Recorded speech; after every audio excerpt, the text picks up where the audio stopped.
오늘도 쌀맘을 찾아주신 여러분 반갑습니다. 그럼 오늘의 사연 시작하겠습니다. 안녕하세요. 저는 결혼한 지 3년 차 되는 주부입니다. 작년까지는 일을 했지만 올해는 임신을 해서 출산휴가 중이에요. 오늘 제가 이렇게 사연을 보내는 이유는 제 이야기를 들려드리고 제가 앞으로 어떻게 하면 좋을지 여러 의견을 듣고 싶어서입니다. 아니, 어쩌면 그것보다도 제가 결정한 일이 틀리지 않았다고, 잘했다고 응원의 이야기가 듣고 싶어서일지도 모르겠네요. 저는 지금 휴직 중이기는 하지만 원래 직업이 유치원 선생님이었답니다. 원래 아이들을 좋아하기도 했고 어렸을 때부터 저보다 어린 아이들을 돌볼 일이 많았기 때문에 익숙한 일이기도 했어요. 자연스레 대학도 유아교육과로 진학해 열심히 공부했고 국가 교원 자격증도 취득해서 나름 부자 동네에 있는 유명 사립 유치원에 취업했습니다. 급여도 좋고 대우도 좋았고 무엇보다 유명 유치원이었기 때문에 나중에 훌륭한 이력이 되는 곳이었죠. 하지만 단 하나, 이 유치원에 단점이 있었는데요. 그것은 학부모님들을 상대하는 거였습니다. 거의 대부분 부유하고 또 높은 지위에 있는 사람들이라 겉보기에는 아주 깍듯하고 예의 바른 듯 보여도 너무 까다롭고 또 예민하신 분들이었기 때문에 그분들을 대하는 일이 쉽진 않았어요. 자기 자식이 귀하지 않은 사람이 누가 있겠냐마는 이분들은 자기들이 잘나서인지 자기 자식이 이 세상 그 누구보다 특별한 아이들이라서 요구사항도 까다롭고 깐깐했네요. 아주 약간의 실수만 있어도 바로 한이 전화에 시달려야 했죠. 그래도 아이들은 밝고 귀여웠고 그런 유치원 생활에 익숙해져가는 4년 차에 저는 남편을 만났습니다. 바로 제가 담임으로 있는 아이의 삼촌이었죠. 제가 근무하던 유치원은 2달에 한 번씩 부모님과의 행사를 진행하는데요. 그달에는 아이의 부모님이 둘 다 바빴는지 삼촌이라는 분이 참석하셨더라고요.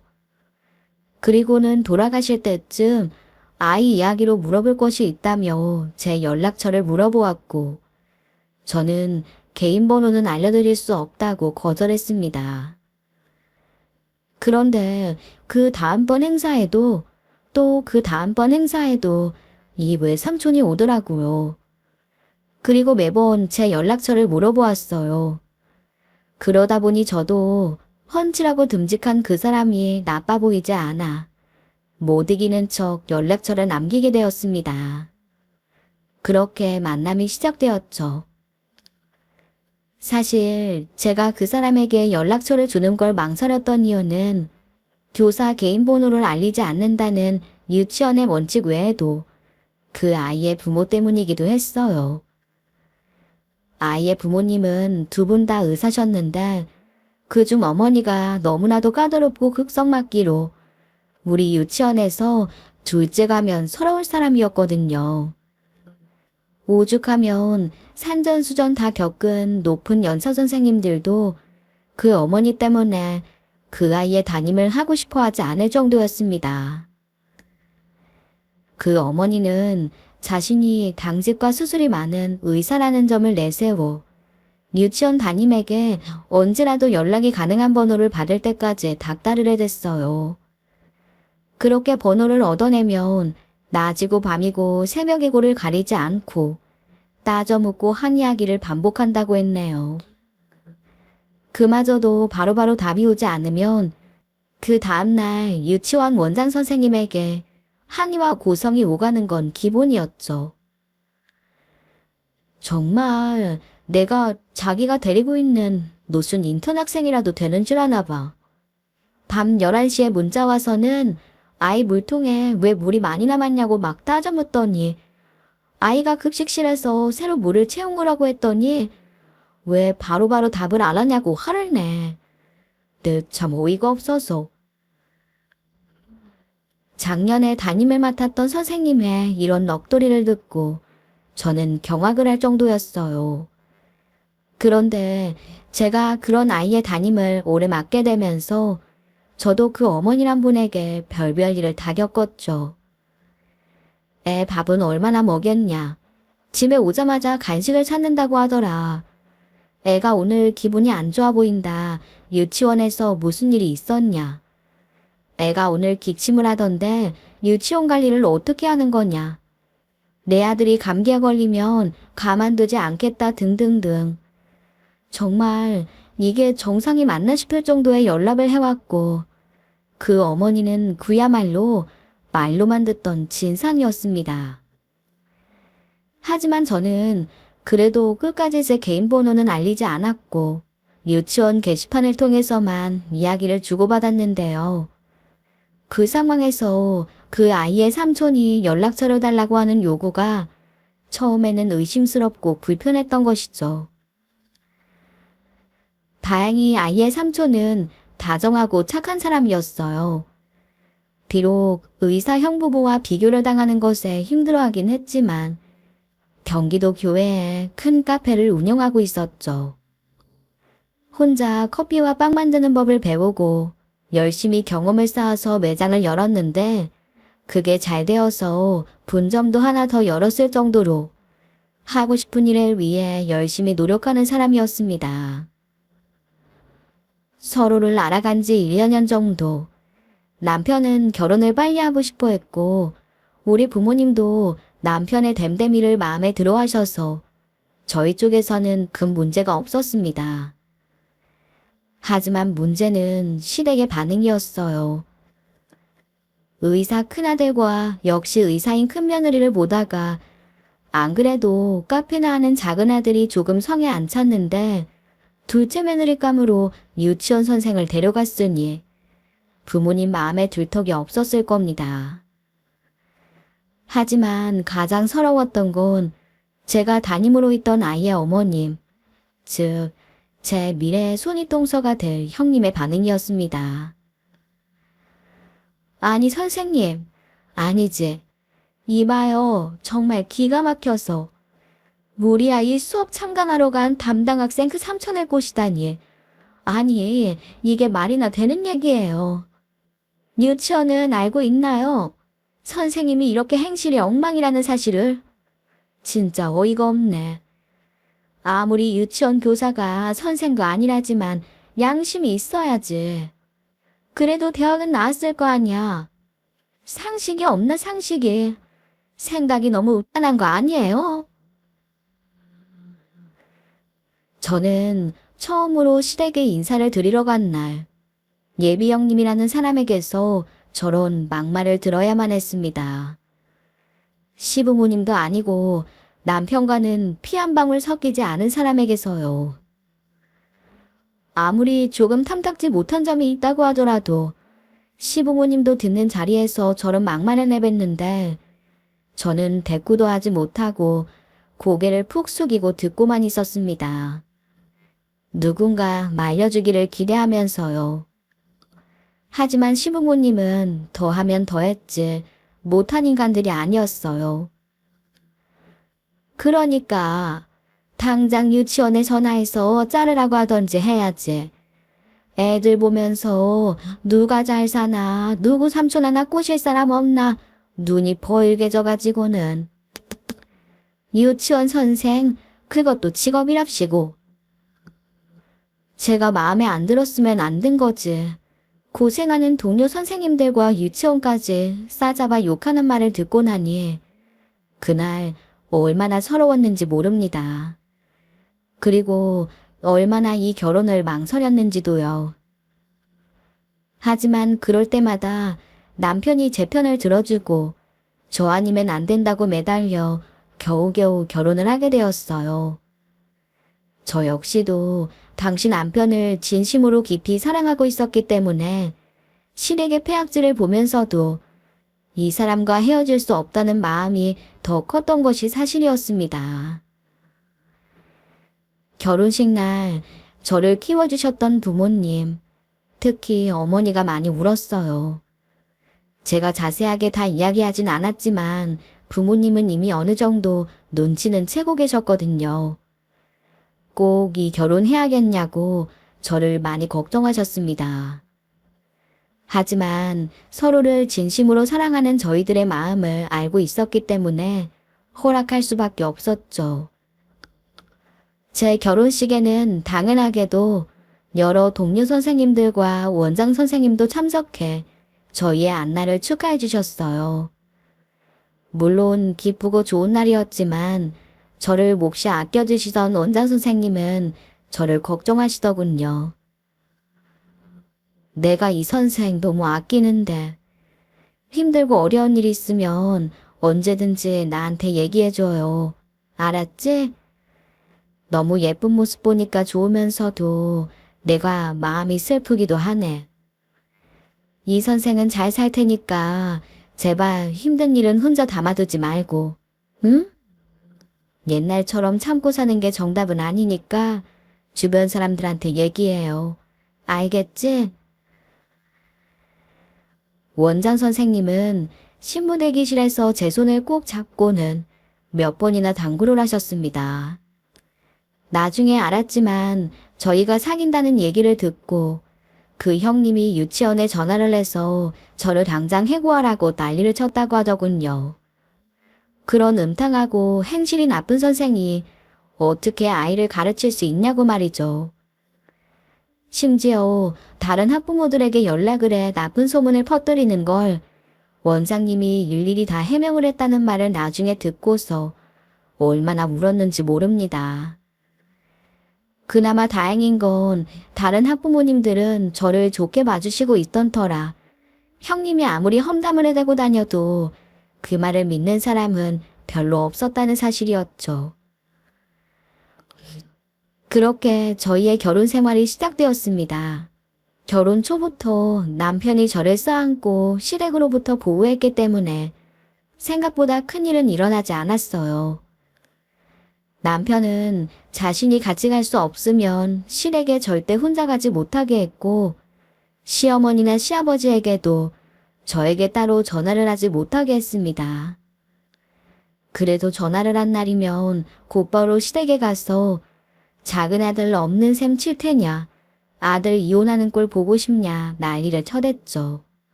아들이 어려웠던지 다행히 시어머니나 시아버지의 간섭과 전화는 점점 줄어들었습니다. 하지만 끝까지 저를 괴롭힌 건 형님이었어요. 제 남편도 형의 아내인 형수는 어려운 존재였죠. 성격도 굉장히 차갑고 도도한 데다 성질도 장난이 아니라서 아주버님조차도 함부로 말을 할 수 없다고 하더라고요. 그러자 시어머니는 자기가 하고 싶은 말은 전부 형님의 입을 빌려 저에게 해대기 시작했습니다. 오랜만에 시댁에 다녀온 다음 날이면 어김없이 형님에게 전화가 와서 옷차림이며 행동거지 하나하나를 지적받고 혼이 나야 했어요. 심지어 그 자리에 형님이 없었는데도 말이죠.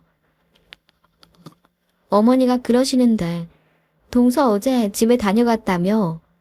근데 옷 꼬락서니가 아주 볼품 없었다고 하시더라. 대체 얼마나 거지같이 하고 갔길래 그러셔.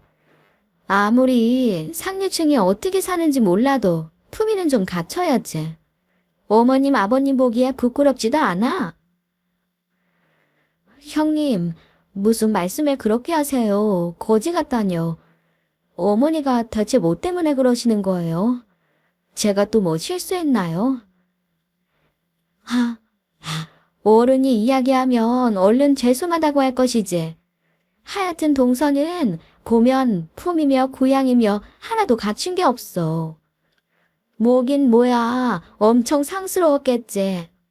내가 보지는 않았지만 이야기만 들어도 눈에 훤해. 형님, 상스럽다뇨. 저 어제 어머님 아버님 반찬 만들어서 가지고 간 거예요. 두 분 다 식사도 잘하셨어요. 형님은 오시지도 않았으면서 상스럽다니 어떻게 그런 말을 하세요. 꼬박꼬박 말 대꾸하는 것 봐.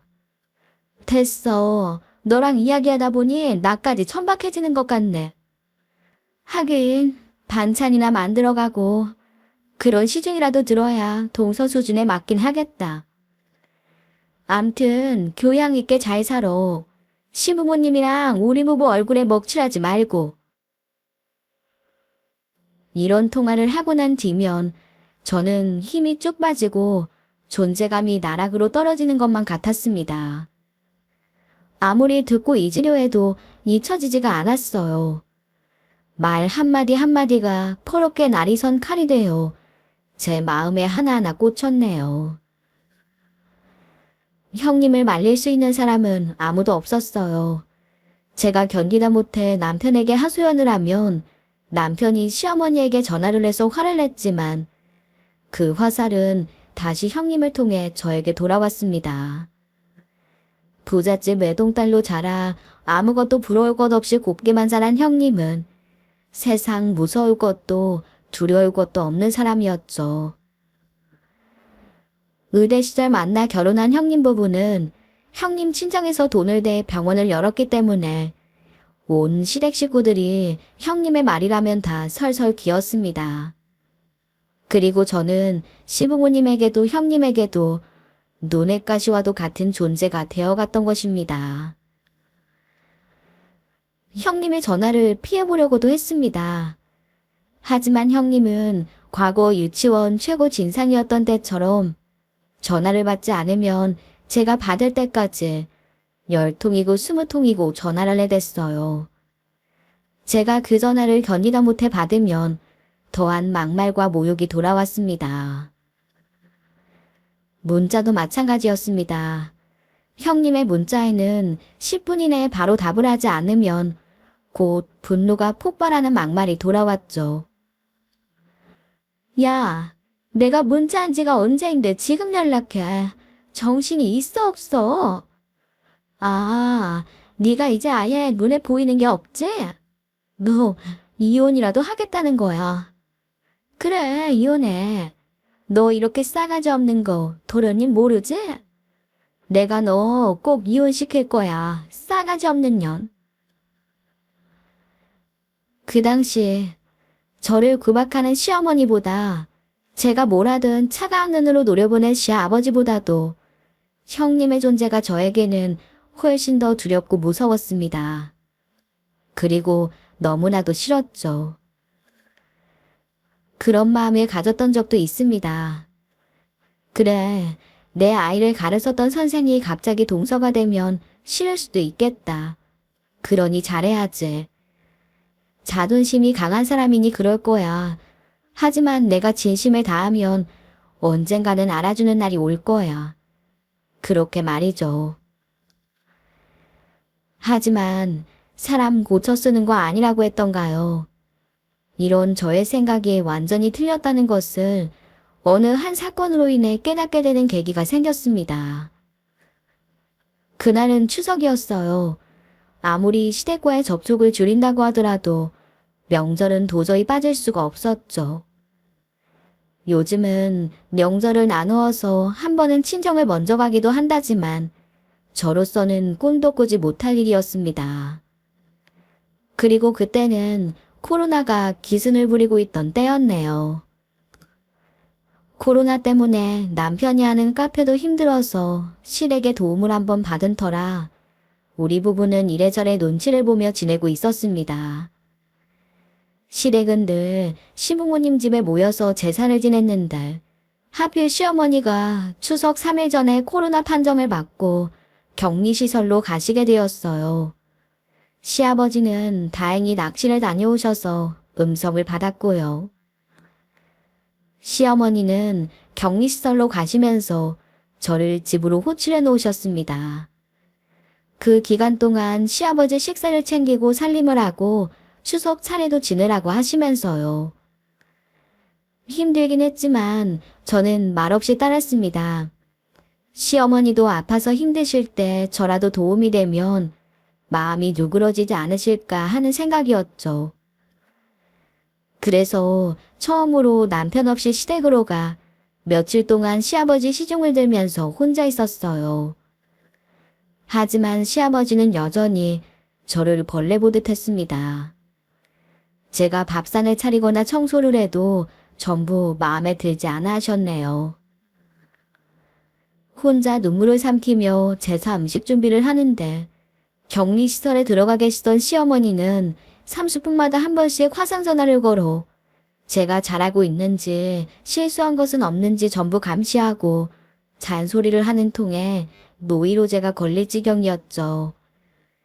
게다가 제 가슴에 비수를 꽂는 막말은 여전했어요. 아니, 세상에 누가 산접을 그렇게 꽂아?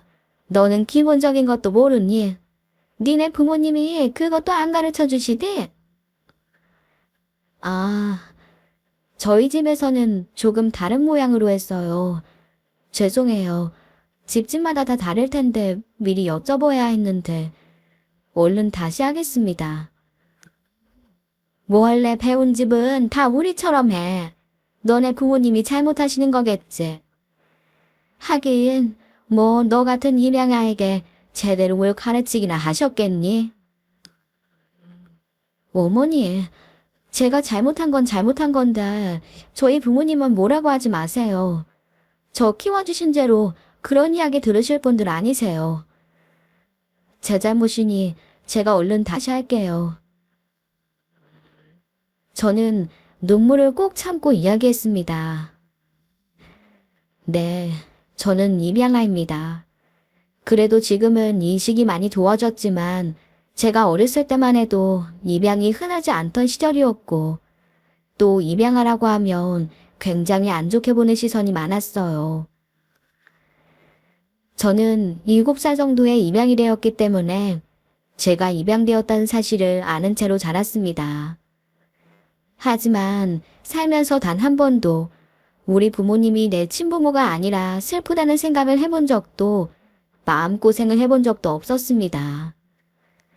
그만큼 제 부모님은 저를 세상 그 누구보다 사랑하셨고 저도 그 마음을 잘 알고 있었죠. 제가 연애 시절 남편에게 이런 이야기를 했던 이유는 저를 있는 그대로 다 받아들여 주었으면 해서였고 남편은 당연히 그대로를 받아들이고 인정해 주었어요. 하지만 남편을 통해 알게 된 시부모님은 그게 아니었던가 봅니다.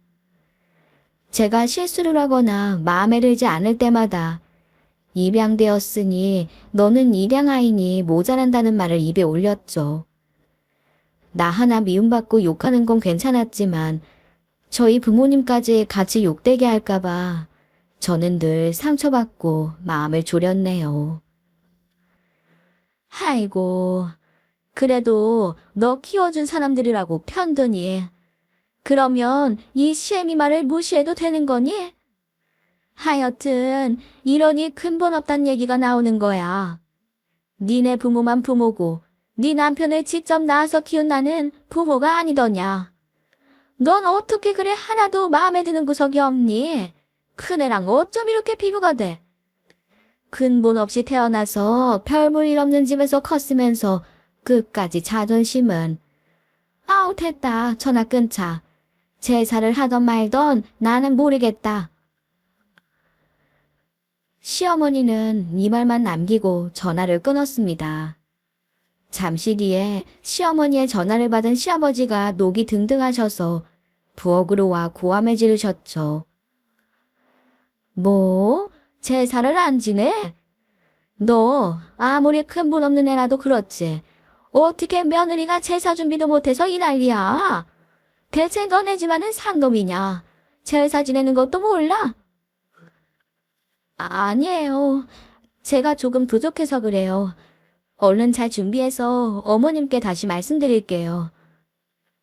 아유, 진짜. 마음에 안 드는 애가 며느리로 들어와서는. 네가 들어오고 나서는 하루도 집안이 조용한 날이 없다. 응? 이러다 내가 체명에 못 살지. 저는 남몰래 눈물을 훔치며 이렇게 차례 준비를 했습니다. 코로나로 종업원을 줄여 가게를 비울 수 없었던 남편은 시댁이 올 수 없었죠. 그래도 전화가 오면 최대한 밝은 목소리로 아무 걱정 말라고 안심을 시켜야 했어요.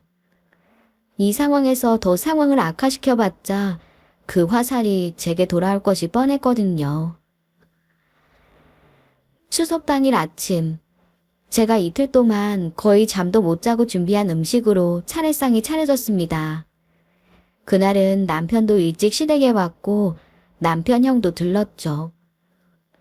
형님은 일이 있어 점심때나 온다고 했는데 도와줄 사람 하나 없었지만 늦게 오는 게 오히려 반가웠네요. 남편이 있어서인지 시어머니도 잔소리를 덜하고 시아버지도 별소리를 하지 않고 무사히 차례를 마치고 상을 차릴 때였어요. 점심때나 온다던 형님이 제사가 끝나고 상을 차리자마자 귀신같이 때를 맞춰서 왔더군요. 그리고는 제가 차린 상 앞에 앉자마자 인상을 썼습니다. 아니, 음식 상꼴이 이게 뭐야? 아우, 볼품없어. 이 모양 음식으로 차례를 지낸 거예요? 세상에. 아니, 차라리 사소하던지 하지. 아우, 이걸 어떻게 먹어? 네. 형님, 저희 차례 잘 지냈어요. 어머니가 아침에 화상 전화로 보시고 괜찮다고 하셨고요. 저번이랑 크게 다를 건 없는데. 그러자 형님은 저를 향해 눈을 흘겨떴습니다. 너무 기가 차다는 표정이었어요. 아니, 동서는 눈이 없어? 안목이 없어도 어쩜 그렇게 모자라. 이게 시어머니가 한 거랑 차이가 없어. 웃겨서. 크게 달라진 게 없다니. 동서는 제사 음식도 안 먹고 컸어. 하긴 이런 걸 먹어봤어야 알지. 그러자 듣고 있던 남편의 얼굴이 빨개졌습니다. 형수님, 말이 너무 심하신 거 아니에요? 형수님은 와서 음식하지도 않으셨잖아요. 도와주지도 않으셨으면 그냥 식사나 하시고 가세요. 네, 도련님이 편들고 싶은 건 알겠는데요. 제가 그냥 이래요. 어머니도 저에게 전화해서 음식 엉망진창으로 형편없이 만들어 놓고도 동서가 우리 집은 이렇게 한다면서 화만 냈다니까 제가 이러는 거 아니에요. 아니에요. 제가 실수를 좀 하긴 했는데 다 배우는 중이라 화를 낸 적은 없어요. 아이고, 이젠 아주 대놓고 거짓말까지? 역시 못 배워먹은 집안에서 난 근본도 모르는 애라 그런지 깜찍하네. 여기서 이 말하고 저기서 이 말하고 가족들 이간질 시키는 건 어디서 배웠어? 너 데려다 키운 부모가 가르쳐주니? 아니면 눈칫밥 먹으면서 저절로 배웠어.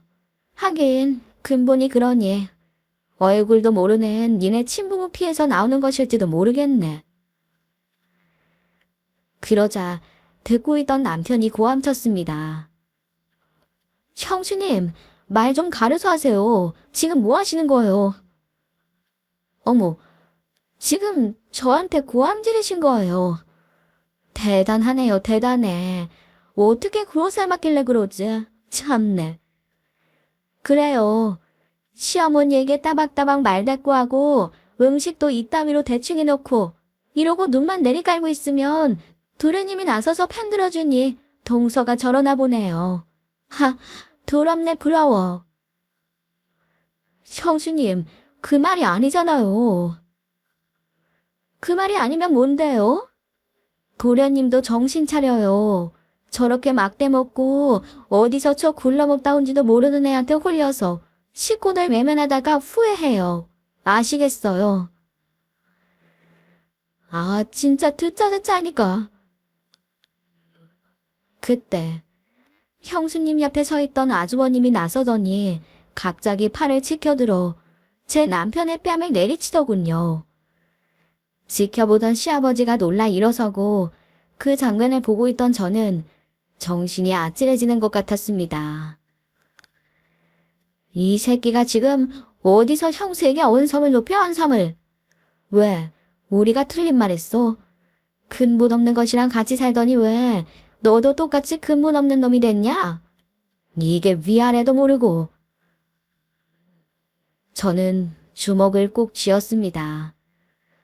정말 이 인간들은 상종할 가치도 없는 인간들이었죠. 이 인간들에게 기대를 하고 있던 내 자신이 초라해지다 못해 바보 X 같다는 사실을 벼락같이 깨달았습니다. 저는 곧바로 잘 차려진 밥상으로 다가가 어디서 그런 힘이 솟았는지 번쩍 상을 뒤엎어버렸어요. 와장창 큰 소리가 나면서 그릇이 깨지고 엎어지고 국이 쏟아지고 난리가 났습니다.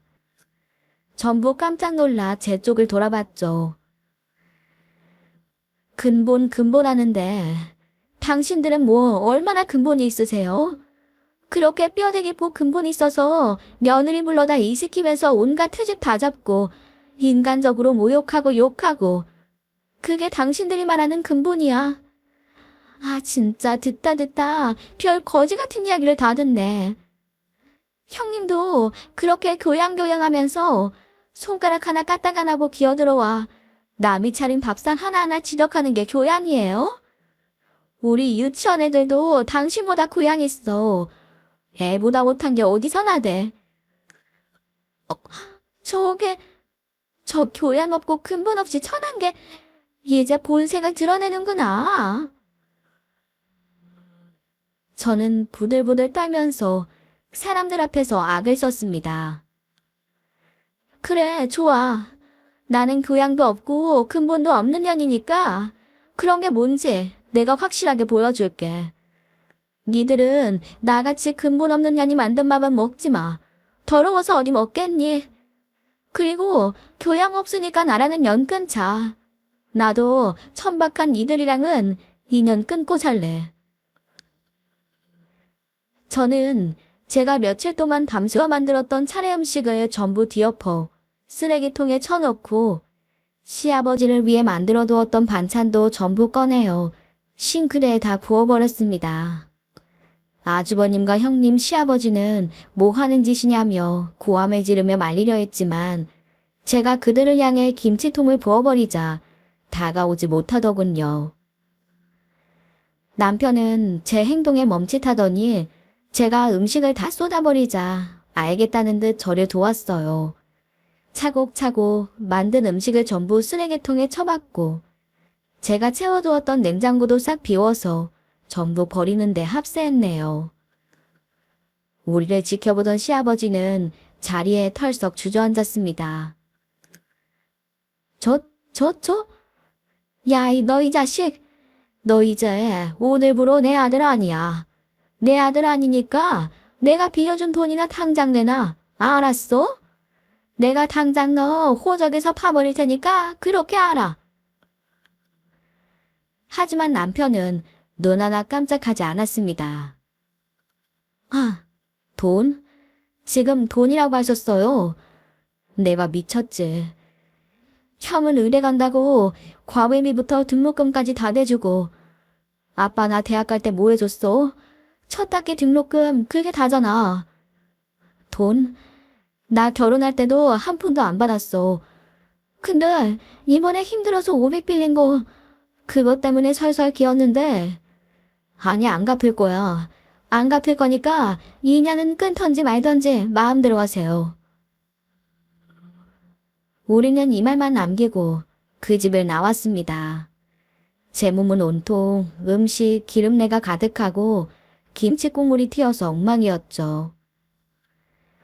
저는 남편과도 한마디 하지 않고 바로 친정으로 향했어요. 사실 남편과도 그 길로 이혼할 생각이었거든요. 그렇게 친정에 도착해 저는 제 모습을 보고 놀라는 부모님에게 한마디도 하지 않고 그냥 들어가 씻고 나왔습니다. 진정이 되지 않는 마음을 애써 추스르며 나와보니 거실에는 친정 부모님이 심각한 얼굴로 앉아 계셨어요. 그리고 남편이 그 앞에 무릎을 꿇고 앉아 있더군요. 뭐 하는 거야? 엄마, 아빠, 할 말 없으니까 가라고 해요. 당신 집에 가. 나는 당신이고 당신의 식구들이고 다시는 상종도 하기 싫어. 그냥 여기서 정리하자. 제가 진짜 면목이 없습니다. 장인어른 장모님. 당신에게도 진짜 면목이 없어. 이제 다시는 그런 일 안 겪게 할 테니 용서해줘. 다시는 마주치기도 하지 않을게. 한 번만 용서해줘. 남편은 그 자리에서 고개를 숙이고 눈물을 뚝뚝 흘렸어요. 어쩌겠습니까? 남편은 사실 죄가 없잖아요. 그리고 사실 그동안 저를 감싸기 위해 많은 노력을 했던 사실을 저도 그렇고 저희 부모님도 알고 있었죠. 저희는 대신 친정부모님과 함께 살기로 했습니다. 남편이 집을 비운 사이에 시댁 식구들이 찾아올 수도 있고, 안 그래도 시댁과 가까운 집을 찾느라 위치도 우리들의 직장과 애매했거든요. 우선 집을 처분하고 다시 구할 때까지 친정에서 지내면서 안정을 찾는 것이 좋겠다고 했고, 저도 찬성했네요. 그리고 부모님도 우리만 서로 의지하고 잘 살면 된다고, 무엇이든 너희들 원하는 대로 하라며 저희를 감싸 안고 잘 다독여 주셨습니다. 이렇게 사건이 일단락되는가 했는데 그때는 몰랐어요. 이것이 더 큰 사건이 일어나기 전 고요한 폭풍 전야와도 같다는 것을요. 그 일이 있고 2주 정도가 지난 토요일 점심쯤 남편은 카페로 나가고 저는 집안 정리를 하고 있었습니다. 그때 거칠게 초인종을 누르며 현관문을 발로 차는 사람들이 있었죠. 바로 시어머니와 시아버지 두 사람이 찾아온 것이었어요. 일부러 남편이 없앨 주말을 골라 들이닥친 것이었네요. 그 두 사람은 문을 열어주지 않자 밖에서 우악스럽게 고함을 질러대며 초인종을 누르고 현관문을 마구 두드렸습니다. 제가 아무리 볼일 없으니 가라고 해도 막무가내였어요. 마치 밀린 빚을 받으러 온 빚쟁이와 흡사했네요. 야, 당장 문 안 열어? 이게 어디서 버릇없이 시부모가 왔는데 문 좀 박대야. 너 어디서 그렇게 배워 처먹었어? 당장 문 열어! 됐으니까 가시라고요. 할 말 없어요. 그러는 어머니는 연락도 없이 이렇게 찾아오시는 건 어디서 배운 교양이세요? 그렇게 교양 따지면서 이 무슨 몰상식한 짓이에요. 시애미가 며느리 보러 오는데 미리 연락하는 경우가 어디 있어? 이 막대 먹은 년아, 빨리 문 안 열어? 너 진짜 죽고 싶어. 이거 협박이에요. 자꾸 이러시면 경찰 부를 거예요. 하실 말씀 있으시면 남편 통해서 하세요. 이렇게 찾아오셔서 어쩌시려고요? 시어머니와 시아버지는 현관문을 발로 차고 고함을 지르며 소란을 피웠습니다. 오죽했으면 맞은편 이웃이 나와보고는 기함을 하고 들어갈 정도였어요. 도저히 안 되어서 남편에게 연락을 하려는 찰나 밖에서 더 큰 소란이 일어났습니다. 점심을 드시고 산책을 나가셨던 저희 부모님이 하필 이때 오셔서는 현관문 앞에서 난동을 부리는 시부모님을 만난 것이었죠. 두 부모님들 사이에서 고성이 오가자 저는 이게 제가 해결할 수 있는 게 아니라는 직감을 했습니다. 그리고 바로 남편에게 전화를 걸어 일이고 뭐고 바로 집으로 달려오라고 말하고 급히 전화를 끊었죠. 현관문 밖은 그야말로 난리통이었어요. 시아버지는 삿대질을 하면서 고함을 치고 있었고 시어머니는 당장이라도 덤벼들 기세로 악을 쓰고 있었네요. 제가 문을 열고 나가자마자 시어머니는 저에게 달려들었어요. 그리곤 쏜살같이 제 머리채를 휘어잡고 주먹을 휘둘렀습니다. 이 나쁜 년, 이 태먹지 못한 년. 네가 뭔데 우리 아들이랑 내 사이를 갈라놔? 이 거지 같은 년이 당장 되지 못해? 제가 머리채를 잡힌 채 악소리도 내지 못하고 맞고 있자니 그 모습을 본 어머니와 아버지가 기겁을 하시더군요. 엄마 아버지는 시어머니를 저에게서 떼어내려고 다가왔습니다. 그러자 시아버지가 어이없게도 주먹을 휘둘러대고 아버지는 그걸 막기 위해 또 나서고 그야말로 개판이 펼쳐졌네요. 그 와중에 제 엄마가 저를 구하기 위해 저와 시어머니에게로 다가왔습니다. 아니, 손 좀 놔요. 왜 이래? 누르라고. 그때였습니다. 악 하는 소리가 들리더니 누군가 넘어지는 둔탁한 소리와 함께 쿵 하는 소리가 들렸습니다. 제 머리채와 멱살을 잡던 우억스럽던 손길이 갑자기 스르륵 풀리더군요. 그리고 제 눈에 들어온 장면은 믿을 수 없을 정도로 충격적인 것이었어요. 저를 구하려다 그 인간들 손에 떠밀린 제 어머니가 현관 앞 계단에서 굴러떨어져 쓰러져 계셨습니다. 그리고 머리에서 피가 스멀스멀 새어나오기 시작했죠. 그 순간 저는 온몸에 피가 마르는 기분이 들었습니다. 엄마, 엄마, 아빠 119, 빨리 119 전화해, 빨리. 제가 황급히 뛰어내려가 엄마의 상태를 살피며 울부짖었어요. 다행히 저희가 몸싸움을 벌이고 있을 때 맞은편 이웃이 경찰에 신고를 했고 마침 도착한 경찰의 응급조치로 엄마는 병원으로 빨리 옮겨질 수 있었네요.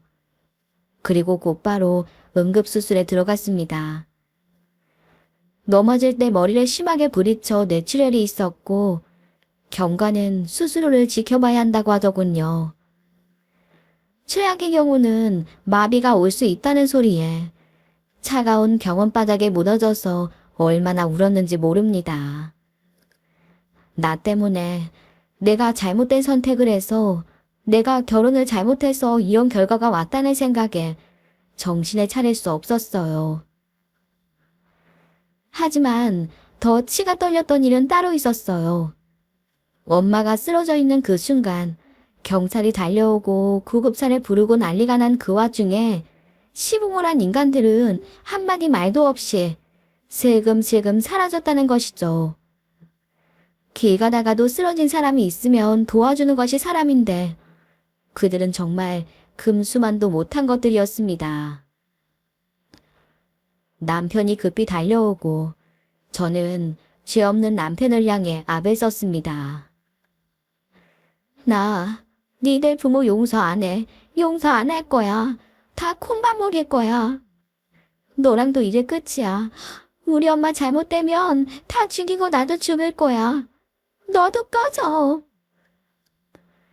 얼마나 압을 썼는지 나중에는 목이 다 쉴 지경이었습니다.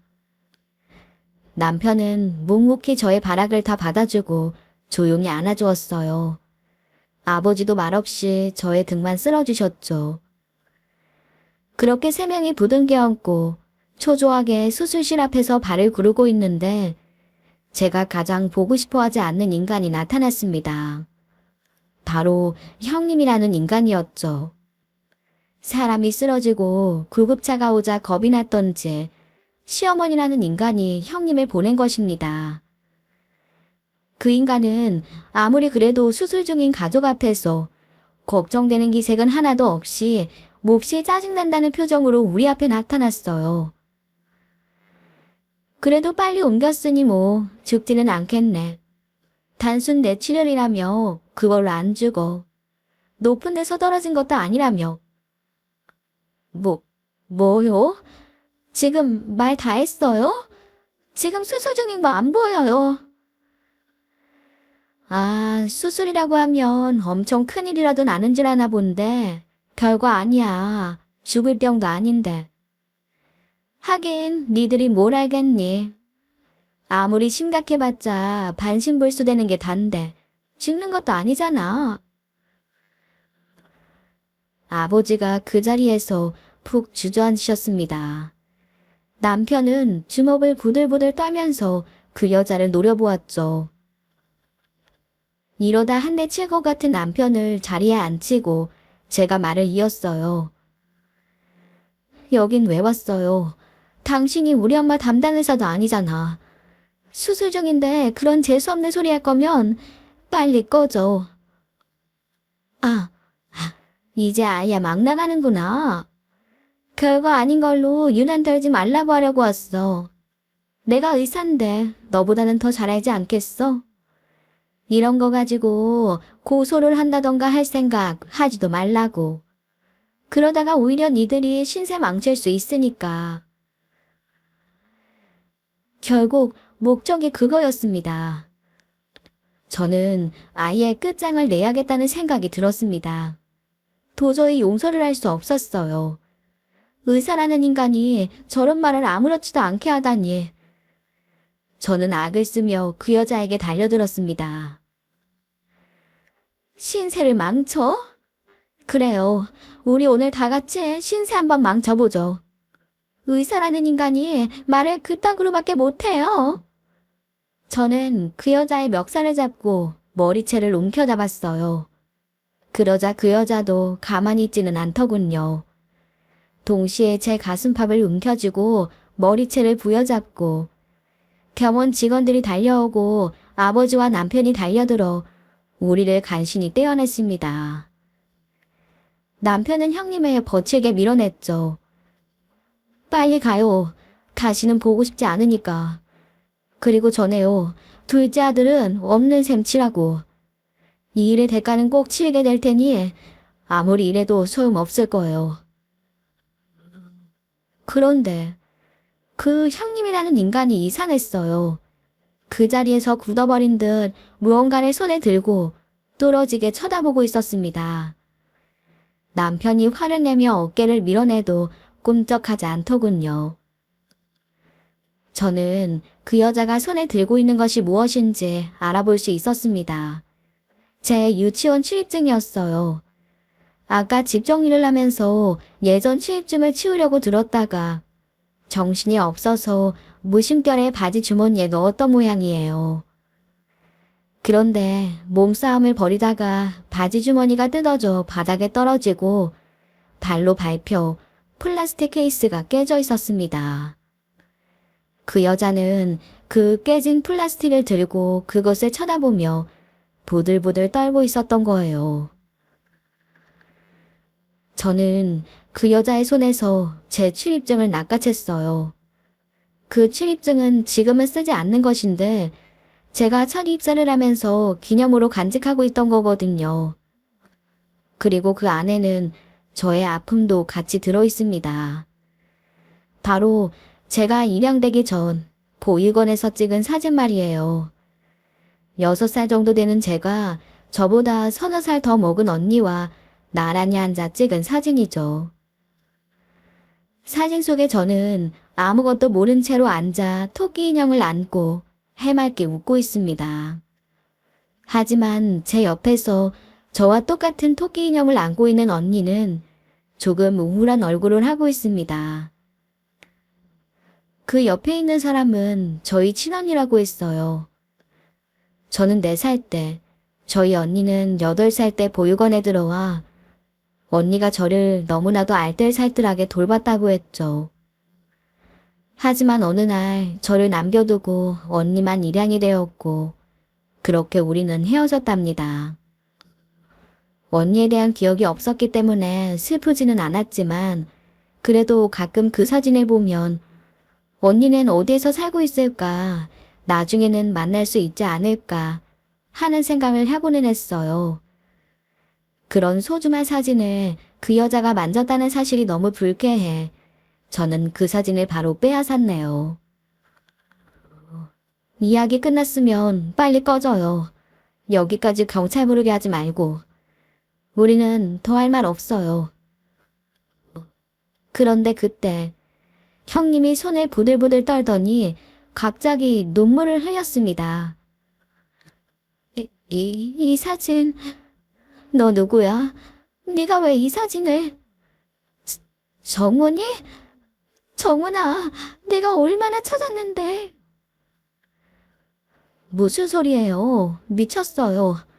내 이름은 정원이가 아닌 거 몰라요. 그러자 그 형님은 더듬더듬 자신의 가방을 뒤져서 지갑 안에 끼워두었던 사진을 꺼냈습니다. 믿을 수 없었어요. 아니, 그래서는 안 되었습니다. 네, 형님이 지갑에서 꺼낸 제게 보여준 그 사진은 제가 가지고 있던 것과 똑같은 사진이었습니다. 해맑게 웃는 6살의 나와 침울한 표정으로 앉아있는 10살의 언니. 저는 그 사진을 보자마자 그 자리에 풀썩 주저앉았습니다. 처음 만나자마자 저를 끔찍하게 괴롭히던 사람. 사람이라면 해선 안 되는 막말을 퍼붓고 고통을 주던 사람. 제가 그 누구보다 친했다며 증오했던 그 사람이 바로 제가 그토록 찾던 친언니라니. 당신도 입양하였어? 그랬으면서 그동안 나한테. 그러자 언니는 눈물을 펑펑 쏟으며 말했어요. 내가 너를 얼마나 찾았는데. 안 가본 보육원이 없고 연락을 안 해본 곳이 없었어. 언니는 펑펑 눈물을 쏟으며 저를 끌어안더군요. 방금 전까지 머리채를 쥐어뜯으며 싸우던 사람이 바로 내 친언니라니. 머리가 하얗게 비는 것 같았습니다. 저는 곧 언니를 밀어내고 말했어요. 일단 돌아가세요. 지금은 정신이 없어요. 엄마 수술 끝나시는 것도 봐야 하고 우리 일은 나중에 이야기하죠. 언니는 가지 않겠다고 울며불며 버텼지만 제 아버지와 남편의 설득으로 펑펑 울며 겨우 돌아갔습니다. 저는 뭐가 뭔지 진정이 되지 않았죠. 다행히 엄마의 수술은 무사히 끝났어요. 완쾌도 순조로워서 후유증도 남지 않은 것이 너무나 감사했죠. 그 와중에 언니는 병원에도 종종 오고 아는 의사를 소개시켜주고 병원비도 다 계산하는 등 알뜰하게 신경을 써주더군요. 고맙기도 했지만 또 반갑지만도 않은 어색한 감정이 들었습니다. 저는 곧바로 폭행으로 시부모님을 고소했지만 부모님의 만류로 취하했습니다. 경찰도 출동했고 현관 앞에 달아둔 CCTV도 있어서 고소하면 충분히 이길 수 있는 상황이었지만 제 부모님이 그렇게까지 하는 건 원치 않으시더군요. 대신 다시는 연락을 먼저 하지 말고 찾아오지는 않겠다는 약속을 받았네요. 남편은 아예 시댁과 연락을 끊고 저와 제 부모님만 보고 살겠다고 약속을 했죠. 우리는 그렇게 어머니가 퇴원을 하신 뒤 저희가 살던 집과 부모님이 살던 집을 정리해 아예 살림을 합쳤습니다. 출퇴근 시간이 불규칙한 남편에게도 또 일을 하고 아이를 키워야 하는 저에게도 좋은 선택이었고 부모님도 좋아하셨네요.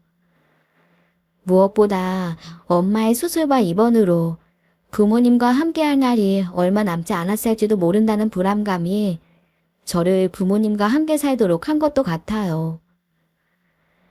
하지만 저는 아직도 언니를 받아들이지 못하고 있어요.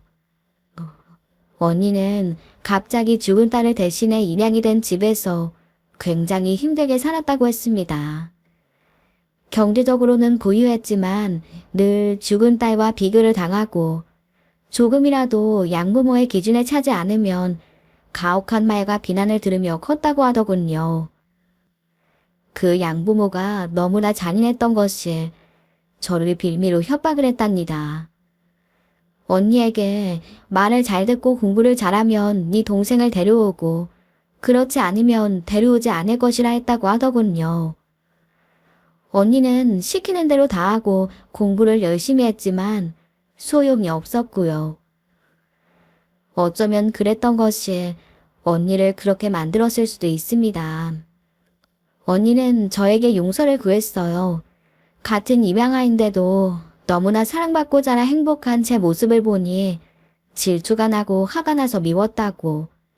그래서 더 심술을 부리고 괴롭힌 것 같다고 말이죠. 언니는 지금도 종종 연락을 해서 화해를 청하고 때로는 눈물을 흘리며 저에게 용서를 구합니다.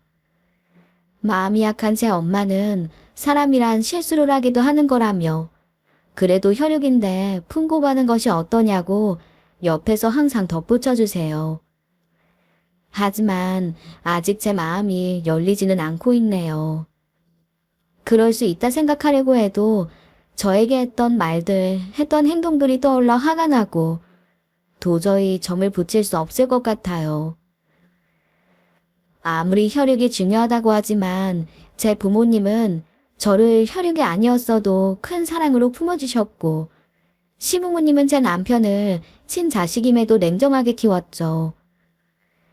가족에 있어서 과연 혈육만이 중요할까요? 모르겠습니다. 지금 제 뱃속에는 아이가 크고 있습니다. 아이를 키우면 더 마음이 너그러워질 수 있을까요? 저는 제 언니를 언젠가 가족으로 마음으로 받아들일 수 있을까요? 왠지 그럴 수는 없을 것 같습니다. 하지만 괜찮아요. 저에게는 이미 사랑하는 가족들이 있으니까요. 오늘의 썰맘 사연에 여러분의 소중한 댓글 기다리면서 구독, 좋아요, 고민은 물론 알람 설정도 부탁드립니다. 그럼 오늘도 함께 읽어주셔서 감사합니다.